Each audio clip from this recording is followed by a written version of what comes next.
looked at me and said, let's never grow up. I told you, honey, all I wanna do is stay up with you. We'll run away and find a place of our own. Follow the coast on down to Mexico, into the blue. So if you wanna go sometime, just say you'll keep me at your side. On mélange souvent la Provence, la belle région de Provence, et le Languedoc-Roussillon. Les deux régions sont... Ces deux régions sœurs. Ces deux régions incroyables. C'est les deux régions de la France qui touchent la Méditerranée. Le Languedoc, c'est la partie ouest. C'est de la frontière espagnole jusqu'au Rhône, jusqu'au fleuve du Rhône. Et à l'est du Rhône, jusqu'à la frontière italienne. Et au nord, jusqu'aux Alpes, c'est la Provence.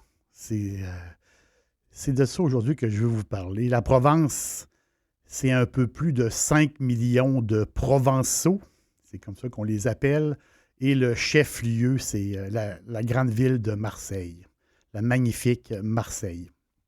Pour le vin, la Provence, c'est vraiment particulier. La Provence, c'est incroyable. C'est 486 caves particulières et 61 coopératives. Pour le vin, la Provence, c'est pas compliqué. C'est la vie en rose. C'est carrément ça. La Provence, c'est rose. C'est rose partout. 89% de la production, c'est du rosé. 7% en rouge et 4% en blanc. La Provence fait des rosés incroyables, exporte partout dans le monde. Et les rosés sont de plus en plus populaires. C'est depuis une dizaine d'années. Ils ont toujours été populaires. Le rosé a toujours été associé au soleil, aux terrasses, à la chaleur, au beau... mais depuis une dizaine d'années, le vin rosé, c'est une explosion. C'est une explosion, c'est complètement fou.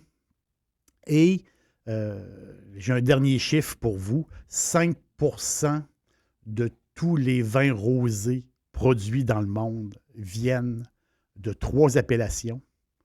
Côte de Provence, Coteaux d'Aix en Provence ou le Coteau Varois. Là, ici, c'est 5% de tous les rosés sur Terre viennent de la Provence. Et c'est eux qui font les meilleurs. C'est aussi simple que ça. La Provence, c'est l'oasis du rosé. C'est les Grecs qui ont laissé à Massilia, il y a 2500 ans, les premières implantations de vignobles. Les Grecs étaient de passage là-bas. Et quand ils sont partis, après ces années-là, les successeurs, ceux qui ont repris ces colonies-là, ils ont continué le travail. Massilia, c'est Marseille. C'est l'ancien nom de Marseille. Les 2 cépages laissés sur place, le Bourboulenc, raisin blanc, typiquement grec, et le Mourdèvre, raisin noir, d'origine, bien sûr, le Mourdèvre, d'origine espagnole. Et ce Mourdèvre-là est à la base des grands crus. Oui, il y a des grands crus en rosé. On n'y pense pas. Il y a des vins rosés de très, très haute gamme. Souvent, on pense que les vins rosés, c'est le petit vin cool de tous les jours. Oui, c'est sûr. C'est le vin le plus cool. Mais quand même, il y a des vins rosés haut de gamme. Regardez du côté de Bandol. Bandol mais ça prend... Dans ces vins haut de gamme-là, ça prend le Mourdèvre. Le Mourdèvre, dans le rosé, ça en prend absolument.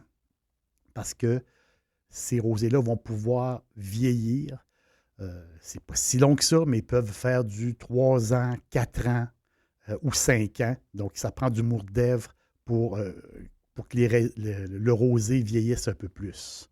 Et ça donne des vins rosés beaucoup plus structurés, puis beaucoup plus riches en arômes. Bandol aussi donne des rouges très peu connus, mais ça, c'est des vins spectaculaires, les rouges de Bandol.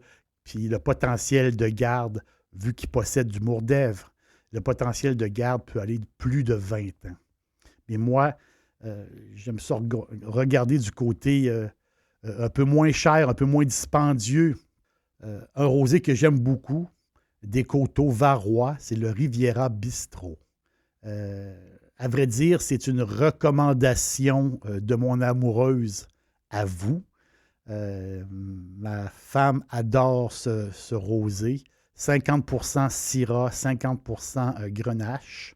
Mais une chose qui est sûre, c'est que c'est 100% sûr que vous allez l'aimer. 12 degrés d'alcool et un taux de sucre très, très bas. Donc, pour le 2017, un taux de sucre de 1,2 g au litre. On va dire que c'est quand même assez rare.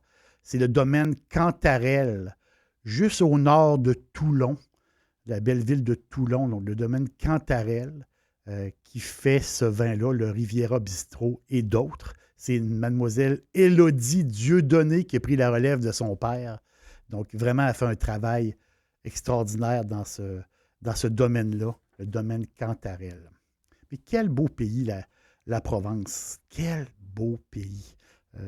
Moi, je l'appelle pays parce qu'on dirait que c'est un pays dans le pays. C'est le merveilleux parc naturel de Camargue, la Camargue. L'endroit où les chevaux blancs courent librement, les taureaux noirs, noirs corbeaux, les grands espaces, le vent marin. On est sur le bord de la mer. La Camargue, c'est magnifique. Là.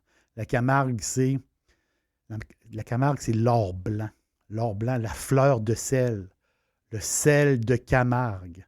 C'est vraiment quelque chose d'extraordinaire. En mars, au mois de mars, chaque année, les grands bassins d'eau de mer qui se remplissent. L'eau de mer entre dans les bassins et en plus des pluies du mois de mars. Donc, ça se remplit d'eau. Puis avec l'arrivée du printemps et ensuite à l'arrivée de l'été, il y a évaporation.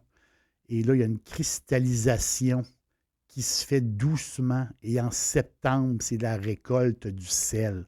On récolte du sel, comme on récolte du raisin. C'est comme si c'était les vendanges du sel. La fleur de sel, c'est quelque chose de très raffiné. On l'adore, la fleur de sel.